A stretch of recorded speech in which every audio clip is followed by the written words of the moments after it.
Hi ಎಲ್ಲರಿಗೂ ನಮಸ್ಕಾರ. ನಾನು ನಿಮ್ಮ ರೆಹಮಾನ್ ಹಾಸನ್. ತಮ್ಮ ಸಿನಿಮಾದ ಗತವೈಭವ ಸಾರೋದಕ್ಕೆ ಇವತ್ತು ನನ್ನ ಜೊತೆಗಿದ್ದಾರೆ a very beautiful and one of my favourite Ashika Ranganath ಅವರು. ಹಾಯ್ ಆಶಿಕಾ. ಹಲೋ, ಹೇಗಿದ್ದೀರಾ? I am good. ನೀವು ಹೇಗಿದ್ದೀರಿ? ಸೂಪರ್. ಆ್ಯಂಡ್ ನಮ್ಮಿಬ್ಬರ ಜೊತೆ ಒಬ್ಬ ಏನನ್ಬೋದು, ಎಳಸು ಅನ್ಬೋದಾ, ಈಗ ತಾನೇ ಅಂಬೆಗಾಲ್ ಇಡ್ತಾ ಇರುವಂತಹ, ನ್ಯೂ ಬಿಗಿನಿಂಗ್ ಮಾಡ್ತಾ ಇರುವಂತಹ ಅ ಬೇಬಿ ಇನ್ಫ್ಯಾಂಟ್ ಅಂತ ಹೇಳ್ಬೋದು, ವೆರಿ ಓನ್ ದುಷ್ಯಂತ್ ಇದ್ದಾರೆ. ಹಾಯ್ ದುಷ್ಯಂತ್.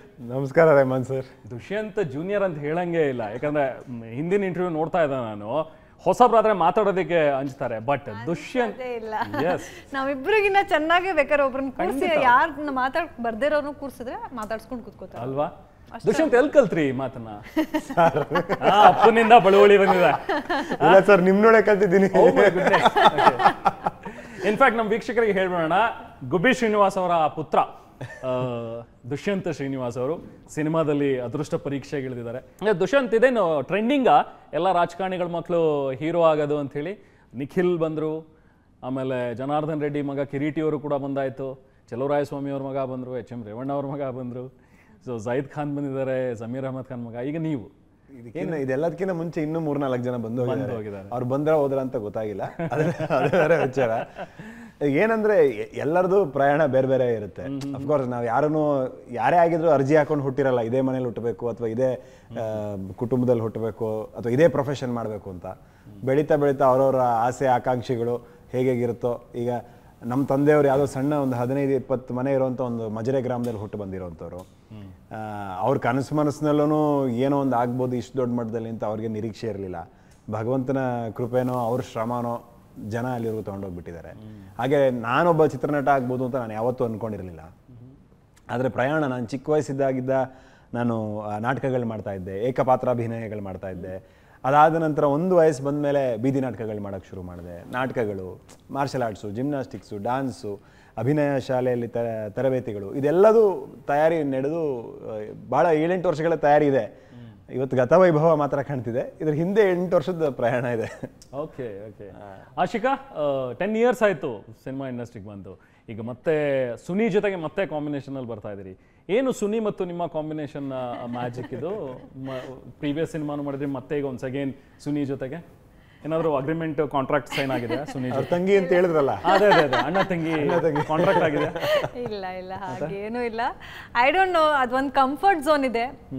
ಬಂದಾಗಿಂದನೂ ಅವತಾರ್ ಪುರುಷ ಬಿಗಿನಿಂಗ್ ಇಂದನೂ ಒಂದು ನಮ್ಮ ಜರ್ನಿ ಶುರುವಾಯಿತು. ಆ್ಯಂಡ್ ಆ ಒಂದು ಕಂಫರ್ಟ್ ಲೆವೆಲ್ ಇದೆ ಇಬ್ಬರ ಮಧ್ಯನೂ. ಆ್ಯಂಡ್ ಈ ರೀತಿಯಾಗ I think it's just I am very blessed ಅವರೊಟ್ಟಿಗೆ ಕೆಲಸ ಮಾಡ್ತಾ ಬಂದಿರೋದು. And more than a director, as a human being ಅವ್ರು ನಂಗೆ ತುಂಬಾ ಇಷ್ಟ ಆಗ್ತಾರೆ. ಈಸ್ ವೆರಿ ಸಿಂಪಲ್ ಆ್ಯಂಡ್ ಅವ್ರ ಹೆಸ್ರಿಗೆ ತಕ್ಕಂಗೆ ಅಷ್ಟೇ ಅವರು ಮಗು ಸ್ವಭಾವದವರು ಅಂತ ನಾನು ಅಂದರೆ I consider him like that. But I don't know, is extremely talented also. So ಅವರೊಟ್ಟಿಗೆ ಕೆಲಸ ಮಾಡೋದಂದ್ರೇ ಖುಷಿ. ಇಟ್ಸ್ ಜಸ್ಟ್ ಲೈಕ್ ಹ್ಯಾಪನಿಂಗ್ ಅಷ್ಟೇ, ಕೋಇನ್ಸಿಡೆಂಟ್ಲಿ. ಸೊ ಈ ಗತವೈಭವಕ್ಕೆ ಆ್ಯಕ್ಚುಲಿ ನಿಮ್ಮನ್ನ ಅನ್ಕೊಂಡೇ ಮಾಡಿದ್ದ ಅಥವಾ ಹೇಗೆ ನಿಮ್ಮ ಕಾಂಬಿನೇಷನ್ ಮತ್ತೆ ಬರೋದಕ್ಕೆ? ಇದು ಅವತಾರ ಪುರುಷ ಟೈಮಲ್ಲೇ ಮಾತಾಗಿತ್ತ? ಇಲ್ಲ, ಯಾವುದೇ ಥರದ ಡಿಸ್ಕಷನ್ ಆಗಿರಲಿಲ್ಲ.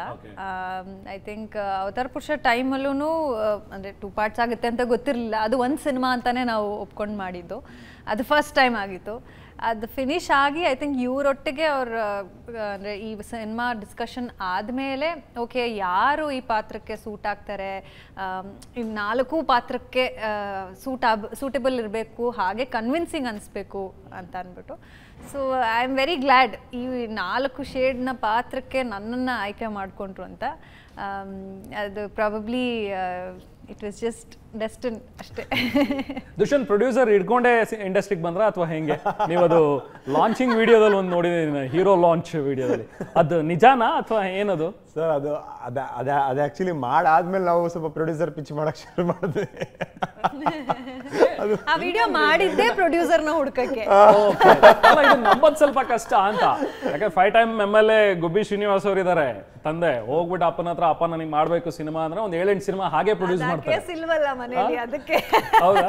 ಆ ಥರ ಹೇಳಿದ್ರೆ ಮೊದಲೇ ಹಳ್ಳಿಗಾಡಿಂದ ಬಂದಿರೋ ನಮ್ಮ ತಂದೆಯವರು ಬಾಯಿಂದ ಒಳ್ಳೊಳ್ಳೆ ಪದಗಳಲ್ಲಿ ನಮ್ಮನ್ನು ನಾಮಾಂಕಿತರನ್ನಾಗಿ ಮಾಡಿ ಹೊಗಳ್ತಾರೆ. ಅವ್ರಿಗೆ ಸಿನಿಮಾ ನಾನು ಮಾಡೋದು ಬಿಲ್ಕುಲ್ ಇಷ್ಟ ಇರಲಿಲ್ಲ ಪ್ರಾರಂಭದಲ್ಲಿ ಕೂಡ. ಬಟ್ ಏನಂದ್ರೆ ನಮ್ಮ ಮನೆಗೆ ಒಗ್ಗಲ್ಲ ಅನ್ನೋದು. ಅವ್ರು ಸ್ವಲ್ಪ ನಿಮ್ಗೆ ಗೊತ್ತಿದ್ರೆ ಅವರೆಲ್ಲೋ ಮಾಧ್ಯಮಕ್ಕೆ ಹೊರಗಡೆ ಬರೋದು ಆ ಥರದ್ದೆಲ್ಲ ಇಲ್ಲ. ಜಾಸ್ತಿ ಅವ್ರಾಯ್ತು, ಅವರು ಹಳ್ಳಿ ಆಯ್ತು, ಅವ್ರ ಜನ ಆಯ್ತು, ಅಷ್ಟರಲ್ಲೇ ಇರ್ತಾರೆ. ಅವ್ರು ಎಲೆ ಮರೆ ಕಾಯ್ತಾರೆ ಇರೋದಕ್ಕೆ ಇಷ್ಟಪಡ್ತಾರೆ. ಸೊ ಈ ಪ್ರಪಂಚ ಚಿತ್ರರಂಗ ಸ್ವಲ್ಪ ಬೇರೆ ಥರ, ಇನ್ನು ನಾವು ಫ್ಲಾಂಬಾಯಿಂಟ್ ಆಗಿ ಇನ್ನು ತೋರ್ಪಡಿಕೆಯ ಪ್ರಪಂಚ ಇದು. ಸೊ ನಮಗೆ ಇದು ಒಗ್ಗಲ್ಲ ಅನ್ನೋದು ಒಂದು ಭಾವನೆ. ಇನ್ನೊಂದು, ಈಗ ತಂದೆ ತಾಯಿಗೆ ಆತಂಕ ಇರುತ್ತಲ್ಲ ಸರ್, ಈ ಮಾರ್ಗದಲ್ಲಿ ಹೋದ್ರೆ ಒಳ್ಳೇದಾಗುತ್ತೆ, ಈ ಮಾರ್ಗದಲ್ಲಿ ಹೋದ್ರೆ ಸರಿ ಹೋಗಲ್ಲ ಅಂತ ಹೇಳ್ತಾರೆ. ಬಟ್ ನಾವು ನಮ್ಮದೇ ಮಾರ್ಗದಲ್ಲಿ ಹೋಗಿನೂ ನಾವು ಏನೋ ಸಾಧಿಸ್ಬೋದು, ಒಳ್ಳೇದಾಗ್ಬೋದು ಅನ್ನೋ ನಿರೀಕ್ಷೆ ನಾವು ಹುಟ್ಟಿಸಿದ್ರೆ, ನಾವು ಒಳ್ಳೆ ಕೆಲಸ ಮಾಡಿದ್ರೆ ಕೊನೆಗೆ ಅವ್ರಿಗೂ ಖುಷಿ ಆಗುತ್ತೆ. ಸೊ ಮೊದಲು ಅವ್ರಿಗೂ ಇಷ್ಟ ಇರಲಿಲ್ಲ. ಈಗಲೂ ಕೂಡ ನಮಗೂ ಸಿನಿಮಾ ವಿಚಾರ ಚರ್ಚೆ ಆಗೋದಿಲ್ಲ. ಡೈನಿಂಗ್ ಟೇಬಲ್ ಮೇಲೆ ಏನು ವಿಷಯ ಮಾತಾಡ್ತೀರಿ? ಬೇರೆ ಎಲ್ಲ ಮಾತಾಡ್ತಾರೆ, ರಾಜಕೀಯ ಮಾತಾಡ್ತಾರ ಡೈನಿಂಗ್ ಟೇಬಲ್ ಮೇಲೆ, ಅವರು ಎಲ್ಲ ಮಾತಾಡ್ತಾರೆ, ಸಿನಿಮಾ ಮಾತಾಡಲ್ಲ. Why so? ಬಹುಶಃ ಗತವೈಭವ ಬಿಡುಗಡೆ ಆದ್ಮೇಲೆ ಅವ್ರ ಚಿತ್ರ ನೋಡಾದ್ಮೇಲೆ ಅವ್ರಿಗೆ ಇಲ್ಲ ಮಗ ಪರವಾಗಿಲ್ಲ ಒಳ್ಳೆ ಕೆಲಸ ಮಾಡಿದ್ದಾನೆ ಅನ್ನೋ ಭಾವನೆ ಬಂದ್ಮೇಲೆ ಬಹುಶಃ ಚರ್ಚೆಗಳಾಗ್ಬೋದೇನೋ ಗೊತ್ತಿಲ್ಲ. ಟೀಸರ್ ನೋಡಿದ್ರೆ ನೋಡಿದ್ದಾರೆ ಅಂತ ನನಗೆ ಮಾಹಿತಿ ಇದೆ, ಬಟ್ ನನ್ನ ಹತ್ರ ಚರ್ಚೆ ಆಗಿಲ್ಲ. ಟೀಸರ್ ನೋಡಿ ಏನು ಒಂದಷ್ಟು ಮಾತು ಸೆಟ್ಟಿಗೆ ಯಾವತ್ತಾದ್ರು ಬಂದಿದ್ದು? ಒಂದು ದಿನ ನಾವು 100 ದಿನಕ್ಕಿಂತ ಹೆಚ್ಚು ದಿನಗಳ ಚಿತ್ರೀಕರಣ ಮಾಡಿದೀವಿ. ನಮ್ಮ ತಾಯಿಯವ್ರು ಬಹುಶಃ 1 ದಿನನೋ 2 ದಿನನೋ ಬಂದಿರ್ಬೋದು. ನಮ್ಮ ತಂದೆಯವ್ರು 1 ದಿನನೂ ಸೆಟ್ಟಿಗೆ ಬಂದಿದ್ದಾರೆ. ಓಕೆ, ಅಂದ್ರೆ ಬಹುಶಃ ನಿಮ್ಗೀಗ ಸಿನಿಮಾ ರಿಲೀಸ್ ಆಗಿ ಜನ ಹೇಗೆ ರಿಯಾಕ್ಟ್ ಮಾಡ್ತಾರೆ ಅನ್ನೋದಕ್ಕಿಂತ ಹೆಚ್ಚಾಗಿ ತಂದೆ ಹೇಗೆ ರಿಯಾಕ್ಟ್ ಮಾಡ್ತಾನೆ ಅನ್ನೋದು ನೋಡೋದು ಬಹುಶಃ ಕಾತರರಾಗಿದ್ದೀರಿ. ಅಂದ್ರೆ ಜನ ನೋಡಿ ಅವರು ತಂದೆ ಹೇಳಿದ್ರೆ, ನಮ್ಮ ತಂದೆಯವ್ರು ಸುತ್ತ ಇರೋರೆ ನೋಡಿ ಹೇಳಿದ್ರೆ ಅವಾಗ ನಮ್ಮ ತಂದೆಯವರು ಸಿನಿಮಾ ನೋಡ್ತಾರೆ. ಅವ್ರಿಗೂ ಬಹುಶಃ ನಾನು ಒಳ್ಳೆ ಕೆಲಸ ಮಾಡಿದ್ದೀನಿ ಅಂತ ಅನ್ಸಿದ್ರೆ ಅದಕ್ಕಿಂತ ಖುಷಿ ಇನ್ನೊಂದಿಲ್ಲ. ಎಲ್ಲ ಗಂಡು ಮಕ್ಳಿಗೆ ಎಸ್ಪೆಷಲಿ ತಂದೆಯವ್ರ ಹತ್ರ ಶಬಾಷ್ ಅನ್ಸ್ಕೊಳ್ಳೋದು, ಬೆಂತಡ್ಸ್ಕೊಳ್ಳೋದು, ಇಲ್ಲಪ್ಪ ನನ್ನ ಮಗ ಅಂತ ಹೇಳ್ಕೊಳ್ಳೋದೇ ಎಲ್ಲದಕ್ಕಿಂತ ದೊಡ್ಡ ಹೆಮ್ಮೆ. ಪ್ರಪಂಚ ಎಲ್ಲ ಒಪ್ಪಿ ನಿಮ್ಮಪ್ಪ ನಿಮ್ಮ ಒಪ್ಪಲಿಲ್ಲ ಅಂತಂದ್ರೆ ಏನು ಸಾಧಿಸಿದೀನಿ ಅಂತಾನೆ ಅನ್ಸಲ್ಲ. ಯಾರು ಒಪ್ಪಲಿಲ್ಲ, ನಮ್ಮ ಅಪ್ಪನಾದ್ರೂ ಒಪ್ಪರು ಅಂತಂದ್ರೆ ನನ್ಗೆ ಇಡೀ ಪ್ರಪಂಚ ನನ್ನ ಜೊತೆ ಇದೆ ಅನ್ನೋ ಭಾವನೆ ಇರುತ್ತೆ. Very true. ಸೊ ಹಾಗಾಗಿ ಅವರ ರಿಯಾಕ್ಷನ್ಸ್ ನಾವು ಎಕ್ಸ್ಪೆಕ್ಟ್ ಮಾಡ್ತಾ ಇದೀವಿ. ನೋಡೋಣ ಸಿನಿಮಾ ನೋಡಿ ಗುಬ್ಬಿ ಶ್ರೀನಿವಾಸ್ ಅವ್ರು ಏನು ಹೇಳ್ತಾರೆ.